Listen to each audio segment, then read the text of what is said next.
열왕기하 4장 1절에서 7절까지의 말씀, 저와 여러분 한 절씩 교독하시다가 마지막 7절은 다 참목수로 교독하시겠습니다. 제가 먼저 읽겠습니다. 선지자의 제자들의 아내 중에 한 여인이 엘리사에게 부르짖어 이르되, 당신의 종 나의 남편이 이미 죽었는데 당신의 종이 여호와를 경외하는 줄은 당신이 아시는 바니이다. 이제 빚준 사람이 와서 나의 두 아이를 데려가 그의 종을 삼고자 하나이다 하니, 엘리사가 그에게 이르되, 내가 너를 위하여 어떻게 하랴? 내 집에 무엇이 있는지 내게 말하라. 그가 이르되, 제 종의 집에 기름 한 그릇 외에는 아무것도 없나이다 하니, 이르되 너는 밖에 나가서 모든 이웃에게 그릇을 빌리라. 빈 그릇을 빌리되 조금 빌리지 말고, 너는 내 두 아들과 함께 들어가서 문을 닫고 그 모든 그릇에 기름을 부어서 차는 대로 옮겨 놓으라 하니라. 여인이 물러가서 그의 두 아들과 함께 문을 닫은 후에 그들은 그릇을 그에게로 가져오고 그는 부었더니, 그릇에 다 찬지라. 여인이 아들에게 이르되, 또 그릇을 내게로 가져오라 하니, 아들이 이르되, 다른 그릇이 없나이다 하니, 기름이 곧 그쳤더라. 우리 다 같이 읽겠습니다. 시작. 그 여인이 하나님의 사람에게 나아가서 말하니, 그가 이르되 너는 가서 기름을 팔아 빚을 갚고 남은 것으로 너와 내 두 아들이 생활하라 하였더라. 아멘. 할렐루야. 반갑습니다. 함께 인사 나누기 원합니다. 참 잘 오셨습니다. 오늘도 은혜 많이 받읍시다. 주님께서 얘기하신 그 은혜들을 다 누리고 돌아가시기를 주님 이름으로 축복합니다. 우리가 방금 읽은 이 본문 말씀에 보면 그 엘리사 선지자의 제자 중 한 사람이 죽었다는 내용이 나오는데요. 근데 불행하게도 그 가정이 경제적으로 너무나 어려운, 많은 빚에 눌러있는 그런 상황인 것 같습니다. 그래서 죽은 그 사람의 아내가 엘리사 선지자를 찾아와가지고 그 울부짖으면서 하는 말이, 지금 빚쟁이들이 찾아와가지고 이 여인의 두 아들을 노예 삼기 위해 데려가려고 한다는 거예요. 그래서 이제 이 여인이 막 다급한 마음으로 이 엘리사를 찾아왔는데, 우리가 그 지난 시간에도 나누었지만 성령의 갑절의 영감을 구했던 엘리사가 이 여인의 그 가슴 아픈 상황을 어떤 특별한 기적을 통해서 해결해 주었다. 이게 오늘 본문의 내용입니다. 근데 제가 이 본문을 묵상하다가 여러 포인트에서 감동을 받았는데요. 제가 감동을 받았던 포인트 중에 하나가 뭐냐 하니까, 자, 열왕기하 4장 1절을 보십시오. 선지자의 제자들의 여인 중에 한 여인이 엘리사에게 부르짖어 이르되, 이 대목이 저에게 너무나 감동이 되는 겁니다. 왜 그러냐 하니까, 지금 이 여인은 빚쟁이들이 몰려와가지고 두 아들을 노예 삼으려고 하는 그 다급한 상황에서 제일 먼저 누구를 떠올린 거예요? 이 엘리사를 떠올린 거예요.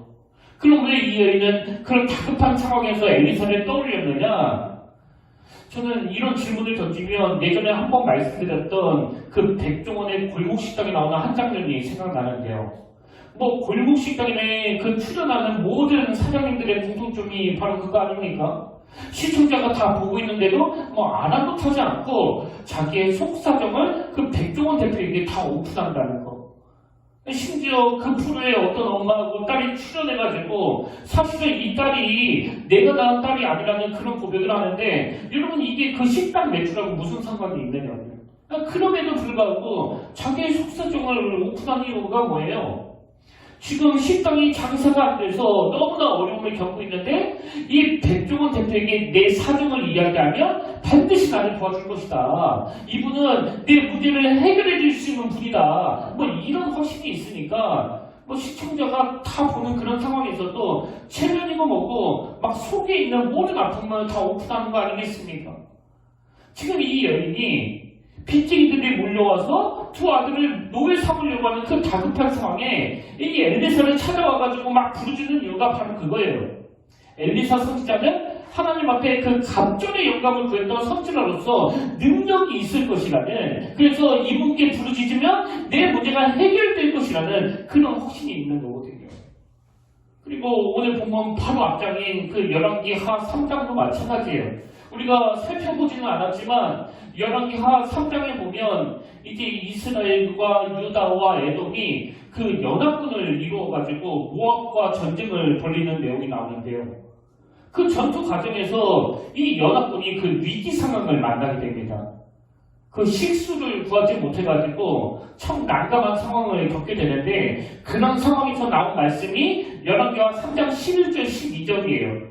여호사밧이 이르되 우리가 여호와께 물을 만한 여호와의 선지자가 여기 없느냐 하는지라. 이스라엘 왕의 신하 중에 한 사람이 대답하여 이르되 전에 엘리야의 손에 물을 붓던 사밧의 아들 엘리사가 여기 있나이다 하니 그랬더니 12절 여호사밧이 이르되 여호와의 말씀이 그에게 있도다 하는지라. 이에 이스라엘 왕과 여호사밧과 에돔 왕이 그에게로 내려가니라.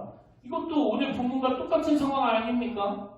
지금 새 왕이 그 전쟁 중에 막 식수가 떨어진 그런 위급한 상황에서 엘리사를 찾으러 내려가는 이유가 있다면 이 엘리사가 가진 능력을 인정했기 때문이에요.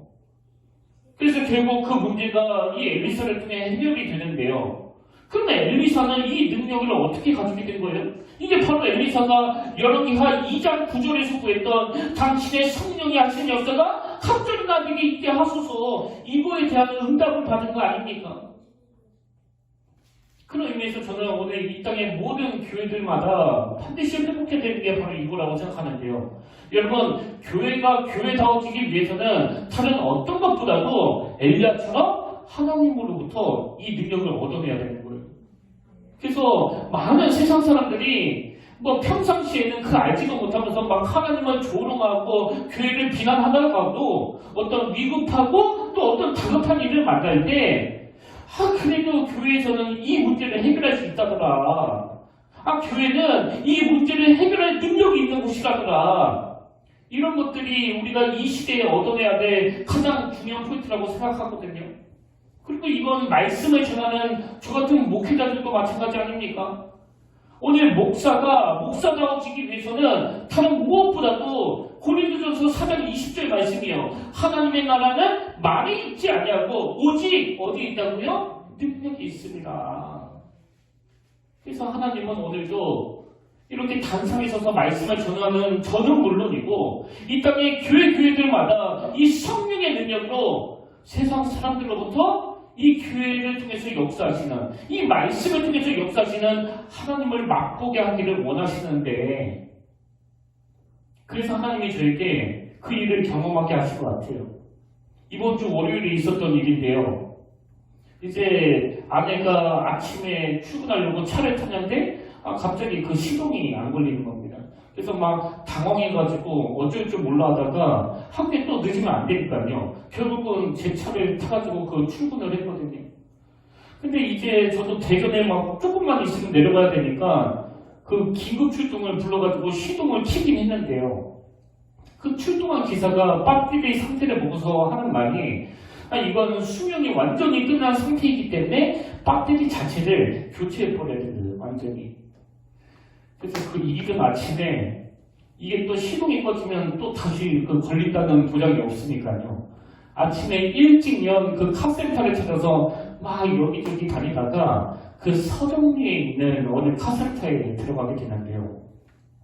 어떤 연세 드신 어르신이 나오시더니 자기 아들이 사장인데 출근해서 고치려면 한 30분 정도 기다려야 된다고 그러더라고요.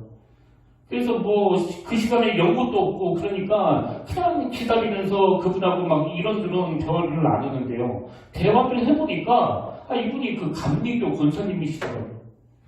근데 제가 저도 감리교 목사라고 그렇게 소개를 하니까요. 이 권사님이 갑자기 태도가 달라지시더니 저에게 그 자기의 속사정을 이야기하시는 겁니다. 사연을 들어보니까요. 이분이 뭐 너무나 가슴 아픈 일을 겪으시더라고요. 그 자식 넷 중에 둘째 딸은 1년 전에 위암으로, 막내 아들은 10여 년 전에 그 오토바이 사고로 그 세상을 떠났던 겁니다. TV에도 나왔어요. 그래서 마음이 너무 괴롭고 너무 허망해가지고 계속 우울한 생각만 드는데 목사님 어떻게 해야 될지 모르겠습니다. 제가 그 이야기를 듣는데 제 마음이 너무 아프더라고요. 그리고 뭐 어떤 위로의 말도 안 나오는 겁니다. 왜? 제가 인간의 생각으로 내뱉은 그 말이 제가 위로랍시고 하는 그 말이 그 권사님에게 오히려 상처가 될 수 있으니까요. 그래서 주중에 제가 뭐 이것저것 사가지고 그 카상트에 가서 그 아드님께 그걸 전해드리면서 힘내시라고 제가 기도하겠다고 그러면서 막 등을 두들겨 드리면서 나왔는데요. 여러분 이 권사님은 왜 처음 본 저에게 그런 가슴 아픈 속사정을 공개하시는 거예요? 기도해 달라는 거거든요. 자식 둘을 잃어 하루에도 수십 번씩 막 자살하고 싶다는 생각이 드는데 목사님 이런 저를 위해서 기도 좀 해주세요. 그럼 왜 저에게 기도 부탁을 하실까요? 목사님이 하시는 기도에는 더 능력이 있을 거라는 그 믿음 때문 아닙니까? 그래서 여러분 우리가 엘리사처럼 이 성령의 능력을 구해야 된다고 제가 말씀드리는 거예요. 하나님 나라는요 결국 말에 있지 않습니다. 능력이 있는 거예요. 능력이. 그러면 그 능력은 누구의 능력이냐? 목사라는 타이틀을 가진 저의 능력이 아니라 어떤 위로의 말도 내뱉을 수 없는 지혜 없는 저를 통해 일하시는 성령의 능력이에요. 오늘 저는 저와 여러분에게 이 성령의 능력이 임하게 되시기를 바랍니다. 그래서 뭐 저와 여러분이 뭐 평소에는 그 존재감이 좀 작을지 몰라도 오늘 본문에 나오는 그 여인처럼 어떤 분이 어려운 일을 만났을 때 어떤 분이 그 가정의 위기를 만났을 때 또 그 권사님처럼 자식 둘을 잃은 그 슬픔으로 하루하루 참 괴로워하며 우울한 나날을 보내고 있었을 때 제일 먼저 떠올려지는 그런 크리스찬 성도님이 되시기를 주의 이름으로 축복합니다. 이게 갑절의 영감을 구했던 엘리사를 통해 우리가 도전받아야 되는 모습이에요. 그런가 하면 저는 이렇게 빚쟁이들이 막 몰려와가지고 두 아들을 노예 삼으려고 하는 그 다급한 상황에서 이 엘리사를 찾는 이 모습도 막 너무나 감동이 됐지만요. 이 여인을 대하는 엘리사의 태도도 너무나 감동이 되는 겁니다. 자, 2절을 보십시오. 엘리사가 그에게 이르되 내가 너를 위하여 어떻게 하냐. 무슨 뜻이에요? 말만 하라는 거예요. 말만. 그럼 내가 다 도와주겠다는 겁니다. 근데 여러분 이게 왜 저에게 감동이 되는가 하면요. 아까 바로 앞 열왕기 3장에서 그 세 왕이 식수문제로 그 엘리사를 찾아오지 않았습니까? 근데 그런 국가적인 큰 위기 상황에 비하면 지금 이 무명의 여인이 겪은 그 상황은요. 어떤 면에서는 그 개인사예요. 개인사. 사소한 일입니다. 그래서 엘리사 입장에서 얼마든지 아니 나는 그 앞에 상장에서 왕을 상대했던 사람인데 국가의 문제를 해결했던 사람인데 어떻게 그런 사사로운 그런 시장 문제를 가지고 나를 찾아왔느냐고 그렇게 말할 수 있는 거 아닙니까? 근데 엘리사가 참 귀한 게 그 상대방이 왕이건 무명의 여인이건 그 문제가 국가적인 일이건 개인적인 일이건 그런 경중을 따지지 않는 거예요. 그리고 사실 제가 전쟁 이야기가 나오는 열왕기 하하 이 3장을 그냥 건너뛰고 오늘 본문을 택한 이유도 똑같은 이유거든요. 물론 이 두 이야기를 다 다루면 좋겠지만 저는 성경에서 이 두 사건을 동일하게 기록한 걸 보면서 자꾸 무슨 생각이 드는가 하면 우리가 믿는 하나님은 일의 경중을 따지는 분이 아니라는 이 메시지를 주고 있다는 생각이 드는 겁니다. 그래서 오늘 우리가 이렇게 모인 거 아닙니까? 주님은 온 세상을 구원하시기 위해서도 십자가를 지시지만 만약에 그 일이 나 한 사람만 구하는 일이라 하더라도 얼마든지 십자가를 지실 수 있는 분이세요. 그리고 그 하나님은 그 인생이 얼마나 존귀하냐, 얼마나 비천하냐, 얼마나 부유하냐, 얼마나 가난하냐 이걸로 판단하시는 분이 아니라는 그 믿음이 우리에게 있기 때문에 우리가 이 아침에 이렇게 안심하고 하나님 존전 앞으로 나올 수 있는 거 아닙니까? 그런 의미에서 오늘 저는 저와 여러분이 정말 그 하나님의 성품을 닮은 주님의 자녀들이 되면 좋겠습니다. 뭐 사람 봐가면서 대하는 건 그건 주님의 자녀들 모습이 아니에요. 그 사람이 어떤 옷을 입고 있던 어떤 위치에 있던 어떤 영향력을 가지고 있던 참 미숙하고 연약해 보이는 어린아이에 불과하다 할지라도 오늘 엘리사처럼 그 한 인격체에 관심을 가지고 내가 어떻게 도와드리면 좋겠습니까? 이게 우리가 회복해야 될 모습이라는 겁니다. 그래서 오늘 본문에서 엘리사가 이런 선한 마음으로 이 절망한 여인을 도와주는데요. 제가 그 여인 입장에서 이 말씀을 묵상해 보니까 엘리사가 그 단계별로 4가지 처방을 내리더라고요. 그래서 제가 어설프게 각색하는 것보다 이 감동이 쉽지 않도록 엘리사의 말을 가지고 4가지를 정리해 봤는데요. 자, 엘리사 선지자가 보여준 그 4가지 처방 중에 첫 번째 처방이 뭐냐니까 그 여인에게 이렇게 말합니다. 너희 집에 무엇이 있는지 내게 말하라. 자, 2절을 보십시오. 엘리사가 그에게 이르되 내가 너를 위하여 어떻게 하냐? 너희 집에 무엇이 있는지 내게 말하라. 그랬더니 그가 이르되 계집종의 집에 기름 한 그릇 외에는 아무것도 없나이다 하니, 저는 지금 엘리사가 그 젊은한 여인을 도와주기 위해 내뱉은 그 첫 마디가 굉장히 중요하다고 생각하는데요. 여러분, 엘리사는 왜 너희 집에 무엇이 있냐고 묻는 거예요. 우리 하나님은 항상 나에게 있는 그것을 가지고 일하시는 분이기 때문이에요. 그래서 엘리사가 너희 집에 무엇이 있는지 내게 말하라 그랬더니 그 여인이 뭐라고 말합니까? 기름 한 그릇 외에는 아무것도 없나이다. 근데 여러분 한번 생각해 보세요. 지금 엘리사가 너희 집에 무엇이 있느냐 물을 때 그 여인의 집에 그 기름 한 그릇이 있단 말이에요. 그러면 그냥 기름 한 그릇이 있습니다. 그렇게 말해야 되는 거 아닙니까? 근데 왜 아무것도 없다고 그러냐고요. 이 그림이 있는데. 저는 이 여인의 화법이 오늘 우리의 화법과 많이 닮아있다고 생각해요. 여러분, 우리는요 자꾸 그 없는 거에만 집중합니다. 그래서 기름 한 그릇이 있는데도 자꾸 아무것도 없나이다. 그리고 이건 예수님의 제자들도 마찬가지거든요.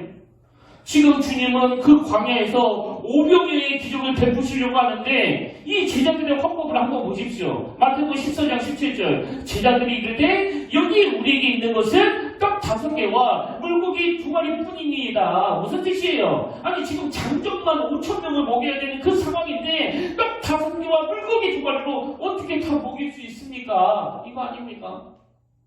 그 여인하고 똑같은 화법을 구사하는 거예요. 근데 주님은 우리에게 있는 그것을 가지고 일하시는 분이기 때문에 뭐라고 말씀하십니까? 이르시되 그것을 내게 가져오라. 그리고는 그 결과 다 아시잖아요.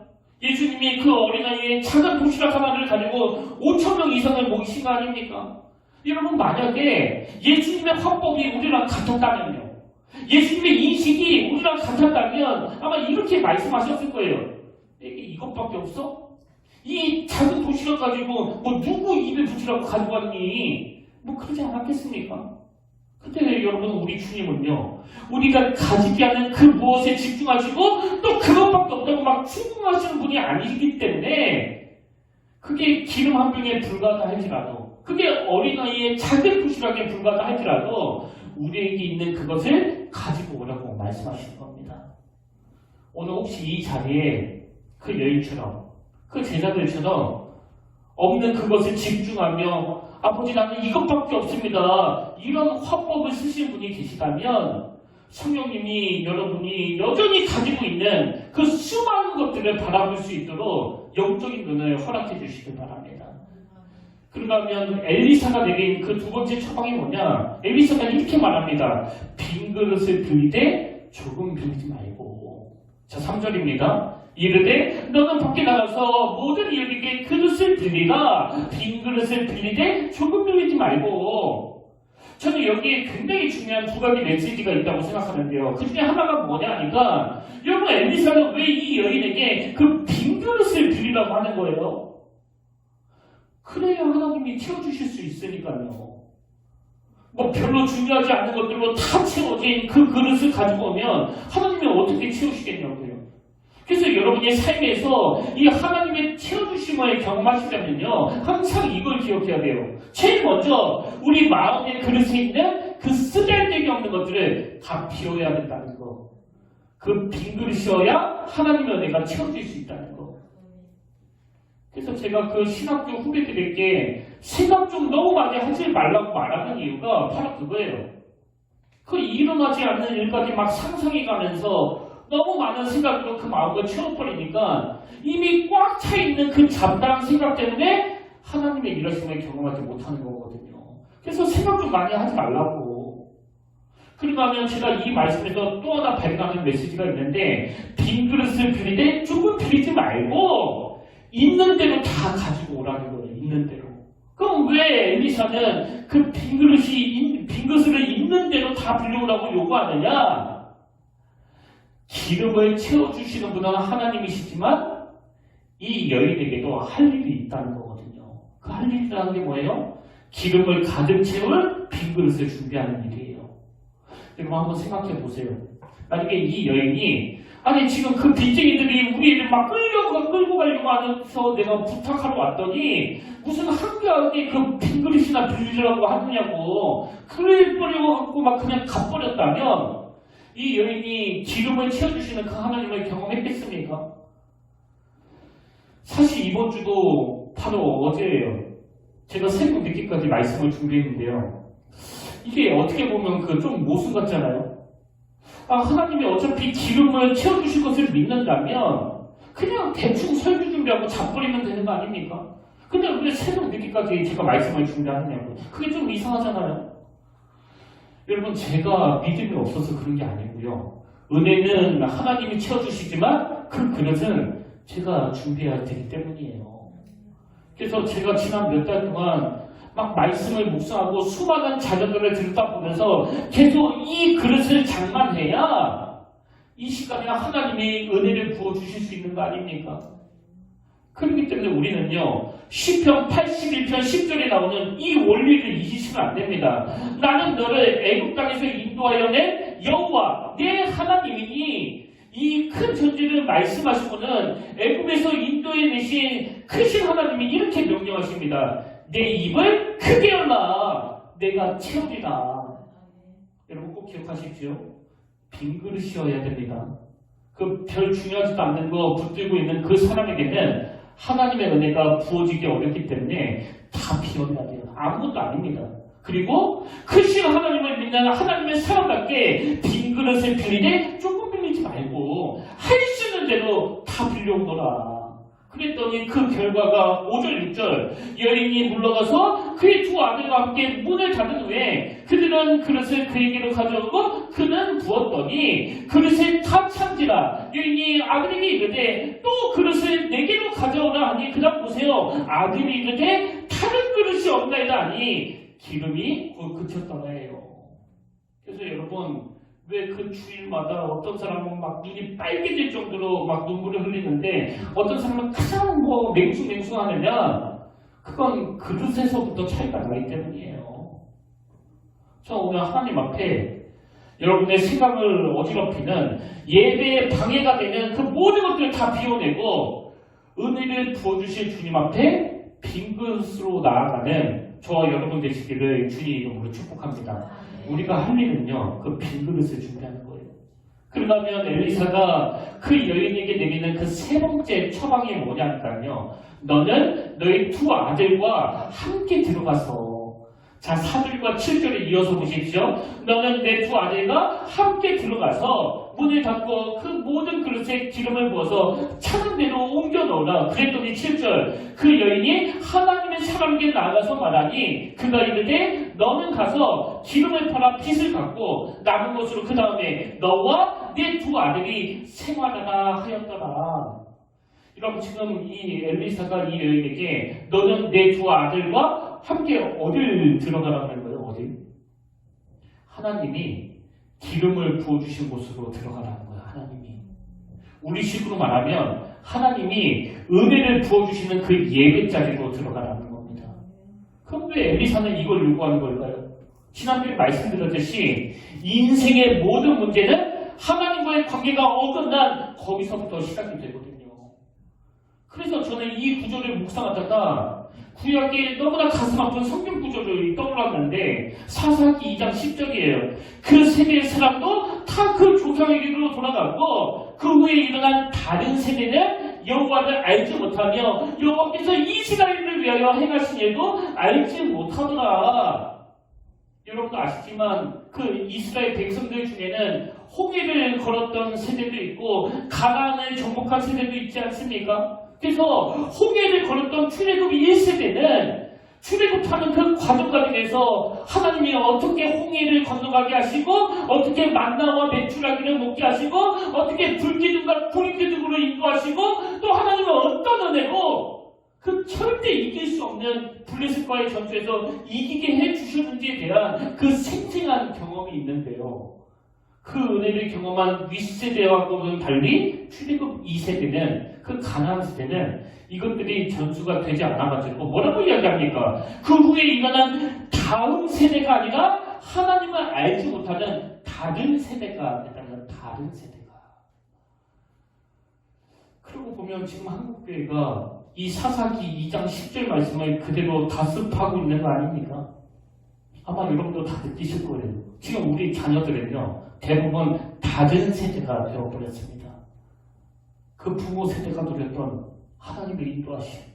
그래서 오죽하면 저희 아버지가 그걸 뭐 얼마나 생생하게 경험하셨으면 죽는 그날까지 교회를 위해서 봉사하고 싶다는 이야기를 하셨겠냐고요. 뭐 저희 어머니도 마찬가지예요. 여러분, 하나님의 남편을 뭐 생각보다 일찍 데리고 가셨습니다. 근데 왜 우리 어머니는 그 사안에 대하여 분노가 없고 그 사안에 대하여 왜 실망이 없는 거냐고요. 부인할 수 없는 하나님의 은혜를 입었기 때문 아닙니까? 그래서 비록 저희 어머니 생각에는 너무 빨리 남편을 데려가시는 그 하나님의 방식이 너무나 당황스럽고 이건 아닌데라는 인간적인 생각이 끊임없이 들지만 그럼에도 불구하고 저희 어머니는 그동안 살면서 부인할 수 없는 그 하나님의 인도하심을 너무나 실질적으로 경험했기 때문에 이 죽음 또한 우리 생각을 뛰어넘는 하나님의 방식이라고 승복할 수 있는 거거든요. 그리고 저도 저희 부모님처럼 그 은혜를 경험했기 때문에 이렇게 목사가 됐는데요. 지금 청소년들은 부모가 경험한 그 은혜를 누리지도 못했을 뿐더러 전수받지도 못했기 때문에 하나님이 누군지도 모르는 거예요. 그래서 지금 엘리사가 그 여인에게 이걸 요구하는 거예요. 너는 너의 두 아들과 함께 들어가서 생활하라. 그리고 하나님이 주시는 그 은혜들도 그 기름들도 함께 누려라. 저는 이 대목을 묵상하는데 그 예전에 논산제일교회에서 특별 새벽 부흥회 할 때 잊혀지지 않는 한 장면이 생각나더라고요. 그 젊은 엄마들이 특세가 시작하기 전부터 한쪽 손에는 고사리 같은 그 아이의 손을 잡고 한쪽 손에는 그 담요를 들고 와가지고 그 아이를 예배당에서 잠을 재우는 거예요. 무슨 뜻이에요? 자도 예배당에서 자라는 거예요. 자도. 저는 정말 가정마다 엘리사가 그 여인에게 요구했던 것처럼 부모와 자녀가 함께 하나님의 풍성한 은혜가 있는 그곳에 들어가 그 예배에 놓으신 그 은혜들을 누릴 때 우리 다음 세대가 다른 세대가 되는 일은 막을 줄로 믿습니다. 그리고 이미 다른 세대가 되어버린 그런 가정이라 할지라도 부모가 누렸던 은혜들을 그 자녀에게 공유하고 나눌 때 하나님께서 그 자녀들을 다시 제자리로 옮겨놓으실 줄 믿습니다. 이게 인생의 위기를 극복할 수 있는 세 번째 처방이에요. 그러면 마지막 네 번째로 절망하는 그 여인을 위한 처방이 하나 더 있는데요. 이 네 번째 처방이 뭐냐니까 문을 닫고예요. 문을 닫고. 자, 4절과 5절입니다. 나는 내 두 아들과 함께 들어가서 문을 닫고 그 모든 그릇에 기름을 부어서 차는 데로 옮겨놓으라 하니라. 여인이 물러가서 그의 두 아들과 함께 문을 닫은 후에 그들은 그릇을 그에게 가져오고 그는 부었더니에요. 여러분, 왜 성경은 문을 닫고 여기에 도대체 무슨 의미가 있길래 이걸 두 번이나 강조했을까요? 이 질문은요, 제가 어릴 때 했던 질문과 똑같아요. 제가 그 초등학교 저학년 때 늘 궁금했던 게 아니 왜 교회에서는 그 눈 감고 기도하라고 그러지? 뭐 눈 뜨고 기도하면 큰일 나나? 뭐 나만 궁금했습니까? 이런 기도할 때 우리가 눈을 감는 이유는요, 하나님께 집중하기 위해서요. 하나님께. 눈 뜨면 뭐 기도가 되겠습니까? 목사님 오늘 그 파마가 좀 잘못된 것 같은데 어느 미용실에서 한 거야. 이런 막 잠잠한 생각들이 막 들어오면서 이 집중이 안 되는 거거든요. 오늘 본문에 나오면 문을 닫고도 똑같은 이치예요. 왜 문을 닫고 나갑니까? 하나님께 집중하기 위해서예요. 그 어수선한 거 다 멀리하고 내 생각에 그 잡다한 것들이 들어오지 못하도록 문을 닫고 하나님께 몰두하라는 겁니다. 그래서 여러분 신앙생활은요 결국 이 집중력의 문제, 집중력의 문제. 예수 믿은 지 한 달 만에 그 놀라운 은혜를 체험하시는 분이 있는가 하면 예수 믿은 지 20년이 지나도 그 은혜를 못 누리는 사람이 있는데 뭐 여러 이유가 있겠지만 그 중에 가장 큰 이유는 하나님께 집중하느냐 집중하지 않느냐 이 차이예요. 그래서 예수 믿은 지 한 달밖에 안 됐다 하더라도 뭐 한 달이 뭐예요? 그 은혜를 사모하고 갈망하며 집중하여 하나님께 매달리는 그분들은 첫째부터 뒤집어 주시는 그런 경우도 있습니다. 근데 그저 그 동네 헬스클럽 다니듯이 어슬렁 예배 시간에 오늘은 점심 때 뭐 주지? 예배 끝나고 뭐 하지? 여러분 그런 태도로는 뭐 교회를 10년 다니고 20년을 다녀도 아무 일도 안 일어나는 거 아닙니까? 집중하는 거예요. 문을 닫는 거예요. 나를 홀망하게 하는 모든 것들로부터 다 끊어내는 겁니다. 저도 목회를 해보니까요. 이 목회도 결국 이 집중력의 문제로 집중력. 뭐 제 아내는 잘 알겠지만 저는 뭐 그 바깥 활동을 거의 안 하거든요. 저번 주에도 그 지방 목회자 수행회가 있어서 다른 목사님들 다 그 제주도로 갔는데요.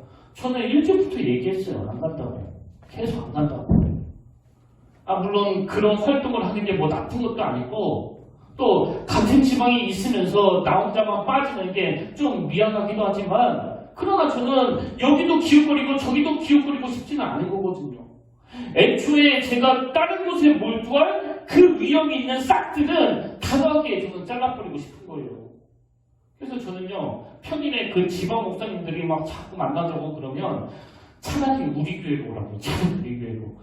좀 연세 드신 분들한테는 제가 가고, 뭐 그 정도로 저는 저 목양실을 벗어나지 않기를 원하거든요. 그래서 그 자리에서 찬양을 부르고, 그 자리에서 기도하고, 그 자리에서 성도님이나 후배 목사님들 상담해드리고, 그 자리에서 말씀을 준비하면서, 뭐 화장실 갈 때 빼고는 항상 그 자리를 지키기를 원하는데, 왜 이렇게 한다고요? 목회는 집중력의 문제니까. 그리고 제가 언젠가 그 설교 시간에 저는 뭐 아무런 취미가 없다고 말씀드렸는데요. 취미가 없는 건 사실이지만 그렇다고 제가 호기심까지 없는 건 아니거든요. 왜 저에게 그 호기심이 없겠냐고요. 저도 사람인데. 그래서 뭐 이것도 하고 싶고 또 저것도 하고 싶은 마음이 막 굴뚝같이 있지만 그럼에도 불구하고 그런 것들에 내 눈길을 빼앗기고 싶지 않는 거예요. 왜?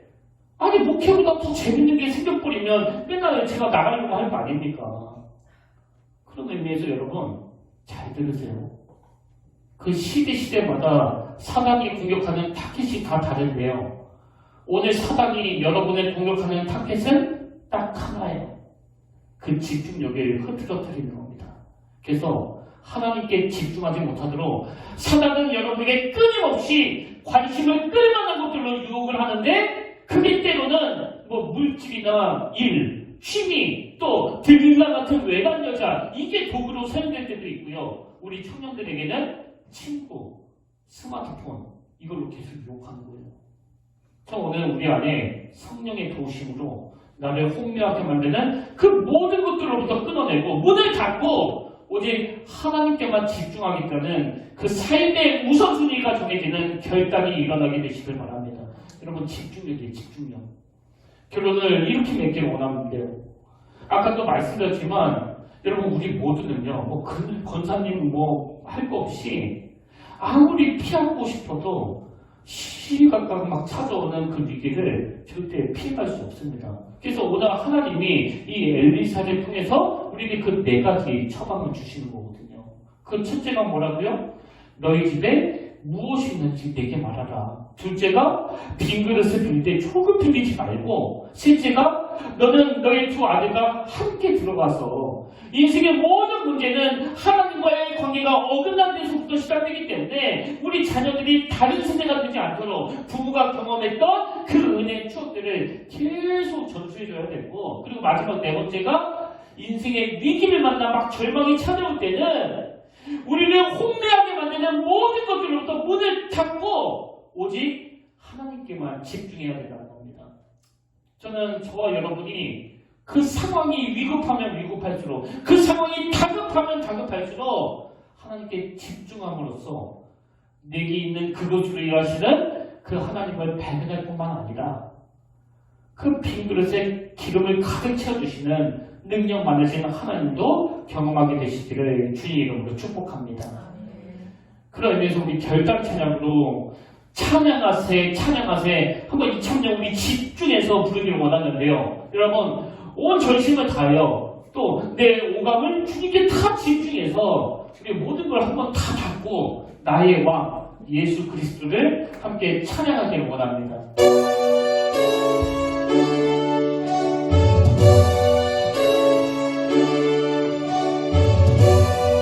함께 찬양합니다.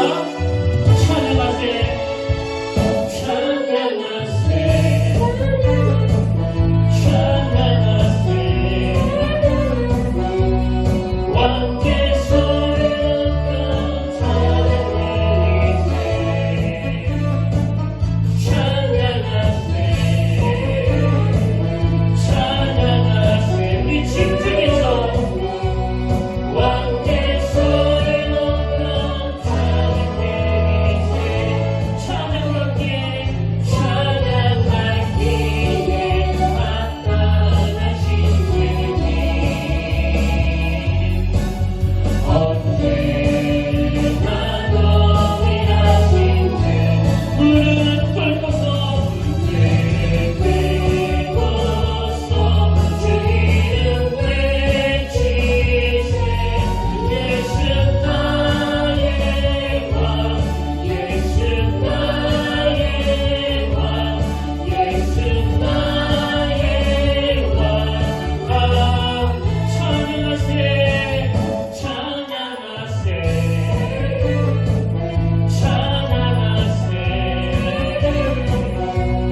왕께 소리없던 찬양하세 찬양하세 찬양하세 찬양하세 왕께 소리없던 찬양해 우리 집중해서 찬양받기에 마땅하신 주님 언제나 동일한 무릎 꿇고서 내를 긁어서 주 이름 외치세 예수 나의 왕 예수 나의 왕 예수 나의 왕 찬양받기에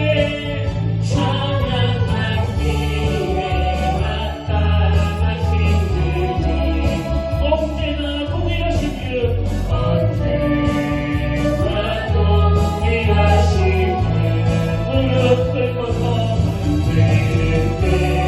긁어서 주 이름 외치세 예수 나의 왕 예수 나의 왕 예수 나의 왕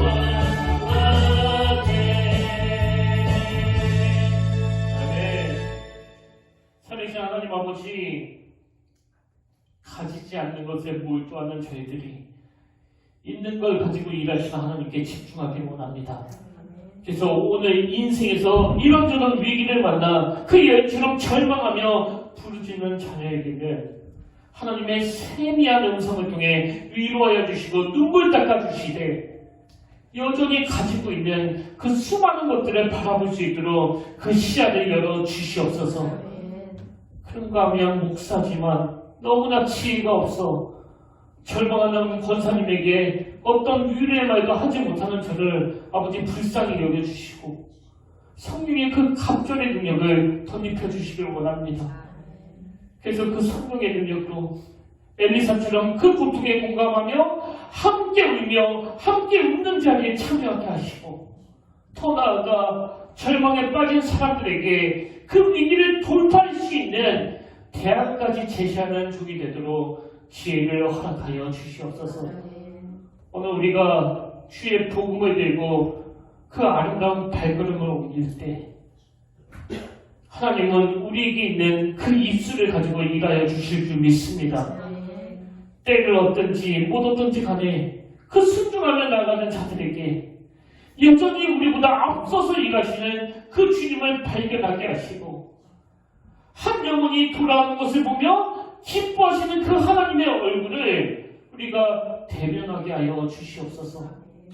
이번 주도 잠잠히 주님께 집중할 때 삶에서 어떤 은혜들을 누리게 되는지를 한 주 내내 맛보고 경험하도록 역사하여 주시옵소서.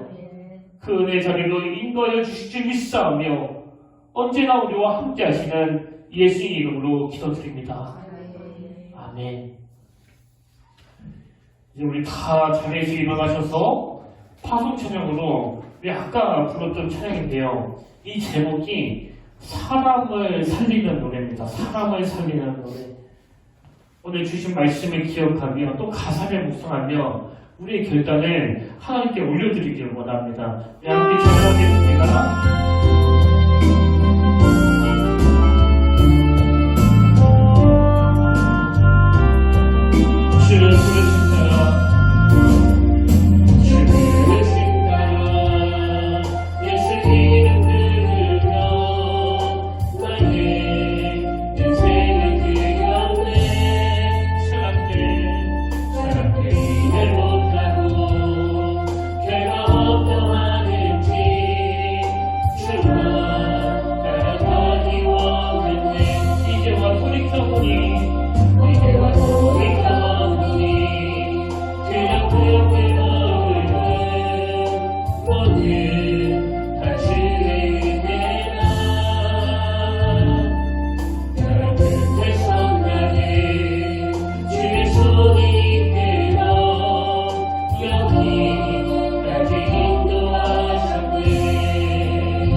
우리 딸이 더 이상 다른 세대가 되지 않기를 원합니다. 그 부모의 신앙이 자녀에게 그대로 흘러가기를 원합니다.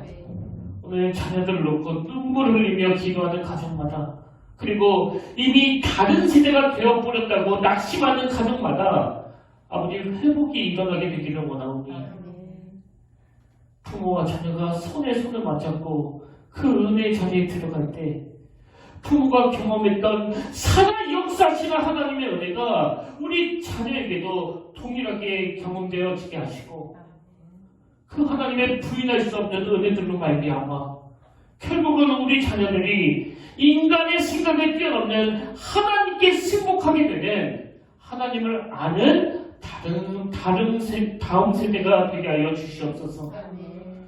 이제는 우리 주 예수 그리스도의 은혜와 하나님 아버지의 다없는 사랑과 성령님의 감동, 감화, 위로, 교통, 충만하심의 역사가 오늘 그 여인처럼 인생의 문제 앞에 부르짖으며 해결받기 원하는, 그리고 예배가 회복되며 내 자녀들이 주님께 돌아오기를 원하는 모든 주의 자녀들 머리 위에와 모든 가족 위에 지금부터 영원토록 함께 하시기를 간절히 축원하옵나이다.